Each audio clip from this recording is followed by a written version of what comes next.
എല്ലാ മാന്യ സ്നേഹിതർക്കും സ്നേഹവന്ദനങ്ങൾ.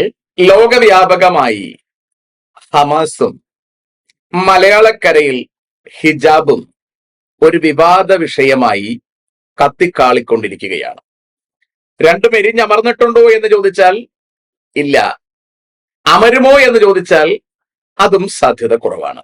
രണ്ടാഴ്ചകൾക്ക് മുമ്പിലാണ് 2 കൊല്ലം കൊണ്ട് നീണ്ടു നിന്നിരുന്ന ഇസ്രായേൽ ഹമാസ് യുദ്ധം പര്യവസാനിപ്പിക്കുന്നതിന് വേണ്ടി അമേരിക്കൻ പ്രസിഡന്റ് ഡൊണാൾഡ് ട്രംപ് ഒരു 20 ദിന പദ്ധതികൾ മുൻപിലേക്ക് വെച്ചുകൊണ്ട് ഒരു സീസ് ഫയർ മുമ്പിലേക്ക് വെച്ചത്.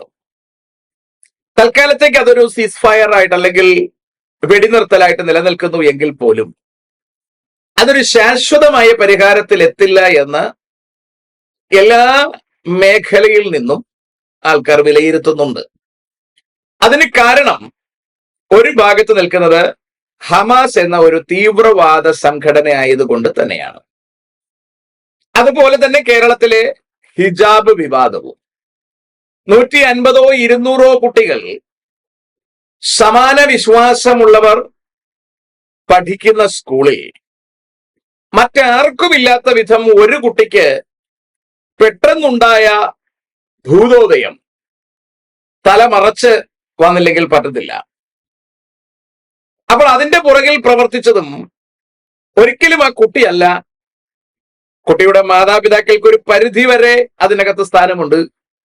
അതിന്റെ പുറകിലേക്ക് പോയാൽ മറ്റേതോ ഒരു തീവ്രവാദ സംഘടനയുടെ പിടിപ്പുണ്ട് എന്ന വസ്തുത വ്യക്തമാണ്. അപ്പോൾ ഹമാസ് എന്ന ഒരു തീവ്രവാദ ഗ്രൂപ്പിന്റെ നിലനിൽപ്പിന്റെ പുറകിലും കൃത്യമായ ഒരു പൈശാചിക കരമുണ്ട്. ഈ ലോകത്തിനാകമാനം അസമാധാനം വിതയ്ക്കുക എന്നുള്ളത് പൈശാചിക മേഖലയുടെ കൃത്യമായ ഒരു അജണ്ടയാണ്. അതിന് ചട്ടുകമാകുന്നത് ആരൊക്കെയാണോ അവരിലൂടെ ഒക്കെ അന്ത്യകാലത്ത് ചെകുത്താൻ ഒരല്പം ഉഷാറായി പ്രവർത്തിക്കുമെന്ന് തിരുവെഴുത്ത് സംസാരിക്കുന്നുണ്ട്. ഏതായാലും 2023 ഒക്ടോബർ 7 ഇസ്രായേൽ അവർ ആഘോഷവേള കൂടിക്കൊണ്ടിരിക്കുന്ന അവസരത്തിൽ അവരുടെ ഇടയിലേക്ക് ഇരച്ചു കയറി 1000-ലധികം പേരെ കൊല ചെയ്യുകയും 250-ലധികം പേരെ അടിമകളാക്കി പിടിച്ചുകൊണ്ടു പോവുകയും അതിൽ ഇന്നും ആൾക്കാരെ തിരിച്ചു കൊടുത്തു തീർക്കാൻ കഴിയില്ലാത്ത വിധം ഹമാസ് ഒരു നെറികെട്ട നിലയിൽ വന്നു നിൽക്കുകയാണ്. അന്ന് തൊട്ട് തുടങ്ങിയ യുദ്ധ സംവിധാനം ഹമാസ് കാണിച്ചു കൂട്ടിയ പ്രശ്നങ്ങളെ ഒന്നും ആരും ഒരു പ്രശ്നമായിട്ട് എടുക്കുന്നില്ല. കേരളത്തിൽ അടുപ്പ് കൂട്ടി ചർച്ചക്കാരുണ്ട്, അടുപ്പ് കൂട്ടാത്ത ചർച്ചക്കാരുണ്ട്. ഓരോരുത്തരും ഹമാസ് ചെയ്തതിനെ അപലപിക്കുന്നതായി കാണുന്നില്ല. കാരണം ഇസ്രായേലിന് കേരളത്തിൽ വോട്ടില്ലല്ലോ. ഹമാസിനെ പിന്താങ്ങുന്ന ആൾക്കാർക്കും കേരളത്തിൽ വോട്ടുള്ളത് കൊണ്ട് ഇവന്മാരുടെ വോട്ട് സ്വന്തം പോക്കറ്റിൽ വീണില്ലെങ്കിൽ ഭരണം നിലനിർത്താൻ കഴിയില്ലെന്നതുകൊണ്ട് ഏത് നെറികേടിനും കൊടപിടിക്കുവാൻ ആദർശങ്ങൾ വിട്ട് എല്ലാവരും തയ്യാറാവുകയാണ്. ആകാതിരിക്കാൻ നിവൃത്തിയില്ല. അങ്ങനെ ഇരിക്കുന്ന ഒരു സാഹചര്യമാണ് ഇന്ന് നമുക്ക് കേരളത്തിൽ സംജാതമായിരിക്കുന്നത്. ഇതെവിടേക്കാണ് പോകുന്നതെന്ന് ചോദിച്ചാൽ അപകടത്തിലേക്കാണെന്ന് എല്ലാവർക്കും ഒരുപോലെ അറിയാമെങ്കിലും നമ്മൾ എല്ലാവരും നോയിങ്ലി ഓർ അൺനോയിങ്ലി ഇതിനെ സപ്പോർട്ട് ചെയ്ത് തന്നെയാണ് പോകുന്നത്. തിന്മയ്ക്ക് സപ്പോർട്ട് ചെയ്യുന്നതിന് എന്തുകൊണ്ടോ ആദ്യം മുതൽക്കേ മനുഷ്യനൊരു താല്പര്യമുണ്ട്, ചെകുത്താനൊരു ചായ്വുണ്ട്. കാരണം ഭൗതികതകളോടുള്ള നമ്മുടെ ഒരു താല്പര്യം തന്നെയാണത്. അതവിടെ കിടക്കട്ടെ. അപ്പോൾ ഹമാസിനെ തിരിച്ചടിക്കുന്ന ഘട്ടത്തിൽ പാലസ്തീനികളും അവരുടെ കുഞ്ഞുങ്ങളും കൊല്ലപ്പെടുന്ന ഒരു സാഹചര്യത്തിലാണ് ഇവിടുത്തെ പത്രക്കാർ കരച്ചിലും വിലാപവും കുട്ടികളെ കൊല്ലുന്നു എന്നൊക്കെ പറഞ്ഞ് ഇവിടെ ആകപ്പാടെ ഭയങ്കര പുലമ്പല് നടത്തുന്നത്. എനിക്ക് ഓർപ്പിക്കാനുള്ളത്, ഹമാസ് ഇസ്രായേലിനെ വന്ന് ആക്രമിച്ചിട്ട് തിരിച്ചു ചെന്ന് അവിടുത്തെ നാട്ടുകാരായ കുട്ടികൾ പഠിക്കുന്ന സ്കൂളിന്റെ പുറകിൽ ഒളിച്ചിരിക്കുകയാണ്. ഇസ്രായേൽ അവിടെ നോട്ടീസ് കൊടുക്കുകയാണ്, മാറിക്കോളൂ, കുഞ്ഞുങ്ങൾ മാറിക്കോളൂ, ഞങ്ങൾ ബോംബ് ചെയ്യാൻ പോവുകയാണ്, ഞങ്ങൾക്ക് കുഞ്ഞുങ്ങളല്ല, ഞങ്ങളുടെ ഉദ്ദേശം ഭീകരവാദികളാണ്. കുഞ്ഞുങ്ങൾ മാറാൻ തയ്യാറല്ല, കുഞ്ഞുങ്ങളെ മാറ്റാൻ അവിടുത്തെ പാലസ്തീനികൾ തയ്യാറല്ല. അങ്ങനെ വരുന്ന സാഹചര്യത്തിൽ ബോംബ് അവിടെ വീഴും, കുഞ്ഞുങ്ങൾ കൊല്ലപ്പെടും. അതിനപ്പുറം ഇസ്രായേലിനൊന്നും ചെയ്യാൻ കഴിയില്ല. അത് ഇസ്രായേൽ ചെയ്യുമ്പോഴും ഹമാസിന് കൊടപിടിച്ചു കൊടുത്തുകൊണ്ട് സ്വന്തം കുഞ്ഞുങ്ങളെ ആത്മഭൂതിയിലേക്ക് ഇറക്കി വിട്ട പാലസ്തീനികൾ ആണ് ഗാസയിൽ താമസിച്ചിരുന്നവരെന്ന് നിങ്ങൾ അറിയണം. ആ ജനം പിൽക്കാലത്ത് അവിടെ പാർക്കാൻ കഴിയില്ലാത്ത വിധം ദേശം വിട്ട് മാറേണ്ടി വന്നു. അങ്ങനെ അവർ ദേശം വിട്ട് ഈജിപ്തിലേക്കും ജോർഡാനേക്കും മറ്റു ഇടങ്ങളിലേക്കും അവർ മാറി നിന്നു. യുദ്ധത്തിന്റെ കൽമിനേഷനിൽ ഇരിക്കുന്ന സമയം ആ യുദ്ധം പെട്ടെന്ന് ഒരു സീസ് ഫയർ ഉണ്ടാവുകയും ചർച്ചകളിലേക്ക് കഥകൾ മാറുകയും ചെയ്യുന്ന ഘട്ടത്തിൽ ഈ പാലസ്തീനികൾ തിരിച്ചവരുടെ സ്ഥലത്തേക്ക് താമസിക്കാൻ വരികയാണ്. വരുമ്പോൾ അവിടുത്തെ ഒളിച്ചിരുന്ന ഹമാസ് നേതാക്കന്മാർ ഇറങ്ങി കൊല്ലപ്പെട്ട കുട്ടികളുടെ മാതാപിതാക്കളെ കൊല്ലുകയാണ്. അവരുടെ ഭരണം അവിടെ ഉറപ്പാക്കുവാൻ വേണ്ടി ഇസ്രായേൽ കൊല്ലാതെ വിട്ടവരെ ഹമാസ് കൊല്ലുകയാണ്. ആ ഗതി നിങ്ങളൊന്ന് ആലോചിച്ച് നോക്കൂ. അതിനുവേണ്ടി കരയാൻ ഇവിടെ ഏതെങ്കിലും അടുപ്പുകുട്ടികളുണ്ടോ? ഒരു തെമ്മാടികളുമില്ല എന്നുള്ളതാണ് ഈ കേരളത്തിന്റെ ഷണ്ണത്വം എന്ന് പറയുന്നത്. നമ്മൾ ഒരുപാട് സിവിലൈസ്ഡ് ആണെന്നും ഒരുപാട് സാക്ഷരരാണെന്നും ഒക്കെ പറയുന്നുണ്ട്. പക്ഷേ നമ്മൾ നിരക്ഷരരായ ആൾക്കാരെക്കാളും ഒട്ടും വ്യത്യസ്തരല്ല. അല്ലെങ്കിൽ നമ്മുടെ ബ്രെയിൻ സാക്ഷരത കൊണ്ട് മാറ്റാൻ കഴിയില്ലാത്ത വിധം ടോക്സിക് ആയിരിക്കുന്നു എന്ന് നമ്മൾ തിരിച്ചറിയേണ്ടിയിരിക്കുന്നു. അതാണ് ഇപ്പോഴത്തെ കണ്ടീഷൻ. അപ്പോൾ ഹമാസ് അവിടെ ഇറങ്ങി മിച്ചമുള്ള പാലസ്തീനികളെ കൊല്ലുന്ന ഒരു ഘട്ടത്തിലേക്ക് കഥ മാറുകയാണ്. ഈ പാലസ്തീനികൾക്കാണ്, ഈ ഹമാസുകൾക്കാണ് പാലസ്തീനികൾ അവിടെ പാലൂട്ടിയത് എന്നറിയണം. ഈ ഹമാസ് ഗാസയിൽ വളരുന്നത് പോലെയാണ് ഈ ഹിജാബ് വാദികൾ ഇന്ന് കേരളത്തിൽ വളരുന്നത്. രാഷ്ട്രീയക്കാർ അവർക്ക് ഏറാൻ മൂളുന്നതിന് കാരണം അവന്മാർക്ക് വോട്ടിന് വേണ്ടിയാണ്, കസേരയ്ക്ക് വേണ്ടിയാണ്. പക്ഷെ സാധാരണ ജനം എന്തിന് ഇതിനു മുമ്പിൽ വായ പൂട്ടി നിൽക്കണം? നമ്മുടെ ദേശം നശിക്കുന്നത് കണ്ടിട്ട് വലിയൊരു ക്യാൻസറസ് ട്യൂമർ നമ്മുടെ കൊച്ചു കേരളത്തെ ഗൗരവമായി ബാധിക്കുന്നത് കണ്ടിട്ട് എന്തിന് നമ്മൾ വായടച്ചു നിൽക്കണം? എന്തുകൊണ്ട് നമുക്ക് പ്രതികരിക്കാൻ കഴിയുന്നില്ല? കൊല്ലപ്പെട്ടോട്ടെ, പ്രതികരിച്ചിട്ട് മരിച്ചു എന്നൊരു ചാരിതാർത്ഥ്യം നമുക്കുണ്ടാവും. പ്രതികരിക്കാതെ ഏതെങ്കിലും കോണിൽ കിടന്ന് ചത്ത് ചാണകമാകുന്നതിലും എത്രയോ നല്ലതാണ് തിന്മയ്ക്കെതിരെ പ്രതികരിച്ചിട്ട് നമ്മൾ കൊല്ലപ്പെടുന്നത്. കാര്യം വളരെ ഗൗരവമായി എന്റെ കേൾവിക്കാർ തിരിച്ചറിയണം. വർഷങ്ങൾക്ക് മുമ്പ് പാലസ്തീനികൾ ഇതുപോലെ വായ മൂടി മിണ്ടാതിരുന്നു കൊടുത്തത് തന്നെയാണ് ഹമാസിന്റെയും താലിബാനിന്റെയും ഹൂതികളുടെയും ഒക്കെ മുമ്പിൽ ഇന്ന് അന്നവർ പാലൂട്ടിയ അതേ കരങ്ങൾ ഇന്ന് വെട്ടപ്പെടുകയാണ്. അന്നവർ ഇവരെ കിടത്തി പാലൂട്ടിയ മടികൾ ഇന്ന് ബോംബ് സ്ഫോടനത്തിൽ തകരപ്പെടുകയാണ്. ഇവകൾ നമ്മൾ തിരിച്ചറിയണം. ഇന്ന് നമ്മൾ കേരളത്തിൽ കാണിക്കുന്നതും ഇത് തന്നെയാണ്. യരവാദത്തിന് മുമ്പിൽ നമ്മൾ നമ്രശ്രസ്കരായി നിൽക്കുകയാണ്. എന്തിനാണ് ഈ ഗതികേട്? ആരാണ് നമ്മുടെ വരി ഉടച്ചത്? സംസാരിക്കാൻ കഴിയാതെ വണ്ണം, തിന്മയ്ക്കെതിരായി വർത്തമാനം പറയാതെ വണ്ണം നമ്മൾ വരിയുടയ്ക്കപ്പെട്ടിരിക്കുകയാണോ? അത്തരത്തിൽ നമ്മൾ ക്ഷണന്മാരായി മാറിയോ? ശബ്ദമുയർത്തുവാൻ നമുക്ക് കഴിയണം. തിന്മയ്ക്കെതിരെ കഴിയുന്നിടത്തോളം തൊണ്ട പൊട്ടും വരെ ഒച്ചയെടുക്കുവാൻ നമുക്ക് കഴിയണം. നമ്മൾ കൊല്ലപ്പെട്ടോട്ടെ, ഏതായാലും നമ്മൾ മരിക്കേണ്ടവരാണ്. അധിക നാൾ ഈ ഭൂപരപ്പിൽ നിൽക്കാൻ നമുക്ക് ആർക്കുമാവില്ല. നമ്മുടെ തലമുറകൾക്ക് വേണ്ടി എന്തെങ്കിലും ചെയ്തു വെക്കാതെ നമ്മൾ പോകുന്നു എങ്കിൽ അത് ഗുണകരമായതല്ല. ഗാന്ധിയും നെഹ്റുവും ഇന്ദിരാജിയും സുഭാഷ് ചന്ദ്രബോസും ഒക്കെ ഭാരതത്തിന്റെ സ്വാതന്ത്ര്യത്തിന് വേണ്ടി ഒരുപാട് വില കൊടുത്തവരുടെ ജീവൻ വരെ വെടിയേണ്ടി വന്നു. അവർ രക്തസാക്ഷികളായി മാറി. ഇനിയും ഒരുപാട് പേരുണ്ട് സ്വാതന്ത്ര്യ സമര സേനാനികൾ.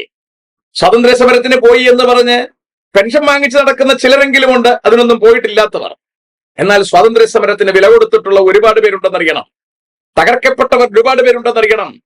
ബ്രിട്ടീഷുകാരന്റെ ലാത്തിക്ക് കുഞ്ഞിനെ ജനിപ്പിക്കാൻ കഴിയുമായിരുന്നു എങ്കിൽ ഞാൻ അനേകം കുഞ്ഞുങ്ങളെ ജനിപ്പിക്കുമായിരുന്നു എന്ന് പറഞ്ഞ ഉരുക്കുവനതയെ നമുക്കറിയാം.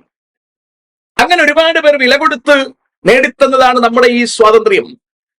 ഇവിടെ നമ്മൾ ആ സ്വാതന്ത്ര്യത്തെ തെറ്റായി വിശദീകരിച്ചുകൊണ്ട് നെറുകേടുകൾ മുഴുവൻ കാണിച്ചുകൂട്ടി നമ്മുടെ കൊച്ചു കേരളത്തെ ഒരു ഹമാസ് പോലെ ഒരു തീവ്രവാദ കേന്ദ്രമാക്കി മാറ്റാൻ ഇവിടെ കിണഞ്ഞു പരിശ്രമിക്കുമ്പോൾ അതിനെതിരെ പോരാടാൻ കരുത്തോടെ നമ്മൾ നിൽക്കണം. നിന്നില്ലെങ്കിൽ, ഇപ്പോഴെങ്കിലും നമ്മൾ ഉണർന്നില്ലെങ്കിൽ നമ്മൾ തകർക്കപ്പെടുമെന്നതിന് സംശയം വേണ്ട. നമ്മുടെ രാജ്യം തകർക്കപ്പെടുമെന്നതിന് സംശയം വേണ്ട. അതുകൊണ്ട് ഇപ്പോൾ ഹിജാബ് വിവാദം കഴിഞ്ഞ ദിവസം അടുപ്പുകൂട്ടി ചർച്ചക്കാരനിരുന്ന് മുതലക്കണ്ണി ഒഴുക്കുന്നത് കണ്ടു. പിഞ്ചു കൊച്ചിന്റെ ഹൃദയത്തിന് വേദനയുണ്ടായി. ആരാണോ വേദനിപ്പിച്ചത്? മര്യാദയ്ക്ക് വന്ന് മാസങ്ങളോളം പഠിച്ചുകൊണ്ടിരുന്ന ആ കൊച്ചിന് പെട്ടെന്ന് ഒരു ദിവസം ഹിജാബ് ധരിക്കണമെന്ന് തോന്നിയതിന്റെ പുറകിലെ ചേതോവികാരം എന്താണ്? ആ കൊച്ചിന്റെ നിർമ്മലമായ ഹൃദയത്തിനകത്തേക്ക് ടോക്സിൻ ഒഴിച്ചത്, വിഷം കുത്തിവെച്ചതാരാണ്? ആ കൊച്ചിനൊരു കരുവാക്കി മാറ്റിയതിന്റെ പുറകിലെ ആൾക്കാരാരാണ്? അതിന്റെ പുറകിലെ ഫിലോസഫി ആരാണ്? അതിനെ ഭൂമിയിലേക്ക് ഇറക്കിവിട്ട ചെകുത്താൻ ചട്ടുകമായി മാറിയ വ്യക്തി ആരാണ്? ഇവകളെയെല്ലാം വലിച്ചെറിയാൻ കഴിയാതെ കുടുംബങ്ങൾ ഗുണം പിടിക്കില്ലെന്നറിയണം. അല്ലാതെ വെറുതെ ഒരു കുഞ്ഞിനെ ഇവിടെ ആരും വേദനിപ്പിച്ചിട്ടില്ല. ഒരു സ്കൂളിനെ മുഴുവൻ നശിപ്പിക്കാൻ ശ്രമിച്ചാൽ അത് ആരെയായാലും പുറത്താക്കുക അല്ലാതെ വേറെ നിവൃത്തിയില്ല. പുറത്താക്കിയതല്ല, പുറത്താകേണ്ടി വന്നതാണ്. ഇത് വ്യക്തമായ ഹമാസിന്റെ അവിടത്തെ ഇരവാദം പോലത്തെ ഇരവാദമാണ്. ഹമാസിൽ ഇതുപോലാണ്. സ്കൂൾ കുട്ടികളെ നിരത്തിയിരുത്തിയിട്ട് പുറകിൽ തീവ്രവാദികൾ ഒളിച്ചിരിക്കുക. ബോംബിങ്ങിൽ കുട്ടികൾ ചത്തുപോയി, ഉടനെ ഇവിടെ കൊന്ന് ഇരവാദം മുഴക്കുകയാണോ? കുട്ടികളെ കൊന്നു കളഞ്ഞു. അതുപോലെയാണ് ഇവിടുത്തെ അടുത്ത ഇരവാദം. ഇവരുടെ കൂട്ടത്തിൽ നിന്ന് വിട്ടുപോയ ആൾക്കാർ പറയുന്ന അപ്പിക്കുപ്പായം ധരിക്കണമെന്ന് നിർബന്ധം പിടിച്ച കാര്യം. ഇത് നിർബന്ധം പിടിക്കുന്ന ഒരു ഘട്ടത്തിൽ വരുമ്പോൾ ആ കുട്ടിയെ റെസിസ്റ്റ് ചെയ്യാൻ കഴിയില്ല എന്നവർ കരുതി. റെസിസ്റ്റ് ചെയ്താൽ അയ്യോ കുട്ടിയുടെ മനസ്സിനെ വിഷമിപ്പിച്ചു കളഞ്ഞു എന്ന് പറയുന്ന തലത്തിലേക്ക് കഥ കൊണ്ടെത്തിക്കുക. ഇതിന്റെ പുറകിൽ തീവ്രവാദികൾ വളരുവാൻ ശ്രമിക്കുകയാണ്. കൃത്യമായി ഇവരുടെ വേരറുക്കുവാൻ രാഷ്ട്രീയ ശക്തികൾക്ക് കഴിയേണ്ടതാണ്. ദൗർഭാഗ്യവശാൽ കേരളത്തിലെ രാഷ്ട്രീയ പാർട്ടികളുടെ മുഴുവൻ വരിയുടക്കപ്പെട്ടിരിക്കുന്നു. ഇനി അതിന് കെൽപ്പുള്ളതായി ഒരെണ്ണം കയറി വരണമെങ്കിൽ അതേതാണെന്ന് നമുക്കറിയാം. ഞാനതിനെ തൽക്കാലം പറയാൻ മുതിരുന്നില്ല. അത് വരുന്നെങ്കിൽ അതിനൊരു വ്യക്തമായ അജണ്ട ഉണ്ട് എന്നുള്ളതും നമുക്കറിയാം. ഏതായാലും ലോകത്തെ മുഴുവൻ നശിപ്പിക്കുന്ന ഹമാസ് ഇപ്പൊ കൊണ്ട് അവസാനിക്കാൻ പോകുന്നില്ല. യുദ്ധം അടുത്ത സ്റ്റേജിലേക്ക് മാറും, സംശയം വേണ്ട. അതിൽ നിന്നും ഒട്ടും വ്യത്യസ്തമല്ല കേരളത്തിൽ ഇപ്പോൾ നമ്മൾ കണ്ട വലിയ മഞ്ഞുമലയുടെ ചെറിയറ്റം ഹിജാബ്. ഇതിനെ നമ്മൾ കാണേണ്ടതുപോലെ കാണുകയും നിർമൂലമാക്കേണ്ടതുപോലെ നിർമൂലമാക്കുകയും ചെയ്തില്ലെങ്കിൽ നമ്മൾ വില കൊടുക്കേണ്ടി വരുമെന്നതിന് സംശയമേ വേണ്ട. ഏതായാലും അമേരിക്കൻ പ്രസിഡന്റിന്റെ നേതൃത്വത്തിൽ ഇസ്രായേൽ പ്രധാനമന്ത്രിയും ചേർന്ന് മുൻപിൽ വച്ചിരുന്ന 20 ദിന കർമ്മ പരിപാടികളുടെ പ്രധാന ഉദ്ദേശം നടന്നു കഴിഞ്ഞിരിക്കുന്നു.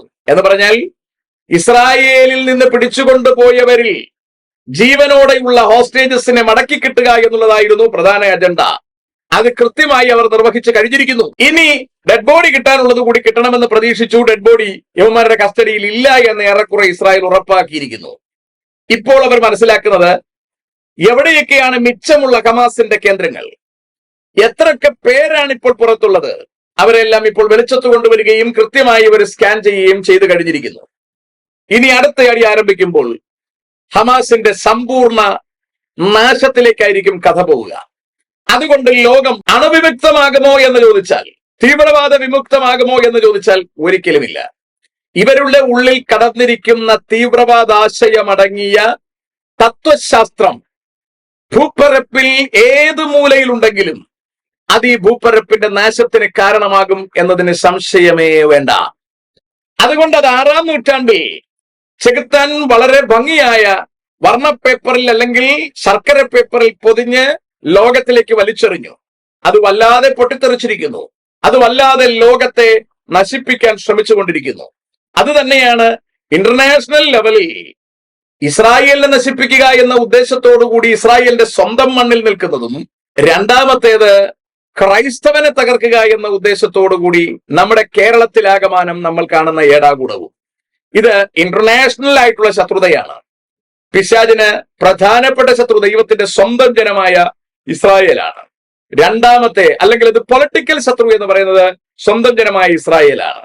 സ്പിരിച്വൽ എനമി എന്ന് പറയുന്നത് ദൈവമക്കളാണ്, ദൈവസഭയാണ്. അതിനകത്ത് കാത്തലിക്കും ഓർത്തഡോക്സും ഒന്നും കൂടുകയല്ല, അതെല്ലാം നാമധേയ സഭകളാണ്. കർത്താവായ യേശുക്രിസ്തുവിന്റെ രക്തത്താൽ വീണ്ടെടുക്കപ്പെട്ട് കർത്താവായ യേശുക്രിസ്തുവിനെ സ്വന്തം രക്ഷകനായി ഹൃദയം കൊണ്ട് വായ് കൊണ്ട് ഏറ്റുപറഞ്ഞ് ക്രിസ്തുവിനോട് ചേരാൻ ജലത്തിൽ സ്നാനപ്പെട്ട് പരിശുദ്ധാത്മാ അഭിഷേകത്തെ പ്രാപിച്ച് കൂട്ടായ്മ ആചരിച്ച് കർത്താവിന്റെ മരണത്തെ ഓർപ്പിക്കുന്ന കർത്തൃമേശയിൽ പങ്കുകൊണ്ട് കർത്താവിന്റെ വരവിനായി ഒരുങ്ങിയിരിക്കുന്ന, വിശുദ്ധിയോടെ ഒരുങ്ങിയിരിക്കുന്ന ദൈവസഭയെയാണ് ചെകുത്താൻ ഉന്നം വയ്ക്കുന്നത്. അതിന്റെ കൃത്യമായ പ്രവർത്തനങ്ങൾ ലോകത്തിൽ വളരെ ഭംഗിയായി നടക്കുന്നു എന്ന വസ്തുത നമ്മൾ തിരിച്ചറിഞ്ഞിരിക്കണം. ഈ യുദ്ധങ്ങൾ അടുത്ത ഗഡുവിലേക്ക്, ഈ യുദ്ധങ്ങൾ അടുത്ത ഘട്ടത്തിലേക്ക് മാറുന്നതിന് മുമ്പ് കർത്താവ് തന്റെ സ്വന്തം ജനത്തെ ചേർക്കുവാൻ മധ്യാകാശത്തിൽ വെളിപ്പെടും എന്ന് കർത്താവ് ഈ ഭൂമിയിൽ ആയിരുന്ന സമയത്തും കർത്താവ് സ്വർഗത്തിലേക്ക് എടുത്തുകൊള്ളപ്പെടുമ്പോൾ അവിടെ 2 ദൂതന്മാർ പ്രത്യക്ഷപ്പെട്ടിട്ടും അതിനുശേഷം പത്രോസും പൗലോസും യോഹന്നാനും എല്ലാം ഇനി യേശു വരാൻ പോകുന്നു എന്ന വസ്തുതയെക്കുറിച്ച് അടിവരയിട്ട് വളരെ സ്പഷ്ടമായി പ്രതിപാദിച്ചിരിക്കുന്നു.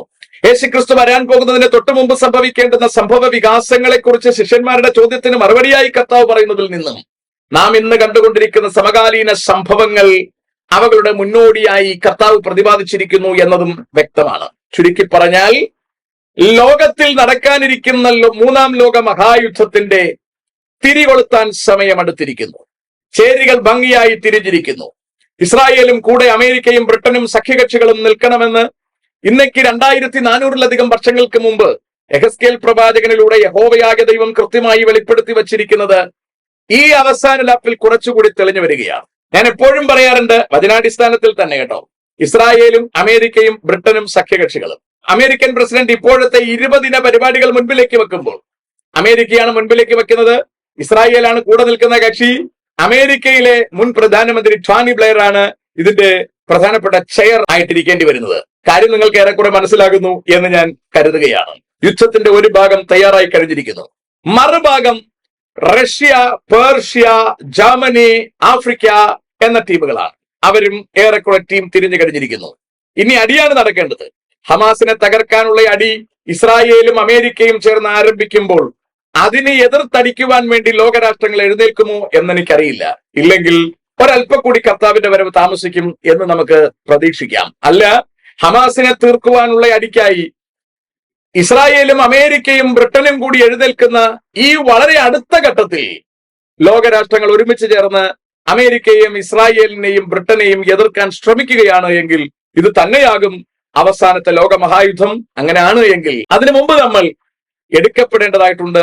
കരുതലോടിരിക്കാം, കാത്തിരിക്കാം. നമ്മുടെ കർത്താവ് വാതിൽക്കലെത്തിയിരിക്കുന്നു. അതുകൊണ്ട് കേരളത്തിൽ കണ്ടുകൊണ്ടിരിക്കുന്ന ഹിജാബ് ഒരൊറ്റപ്പെട്ട സംഭവമായിട്ട് ആരും കാണണ്ട.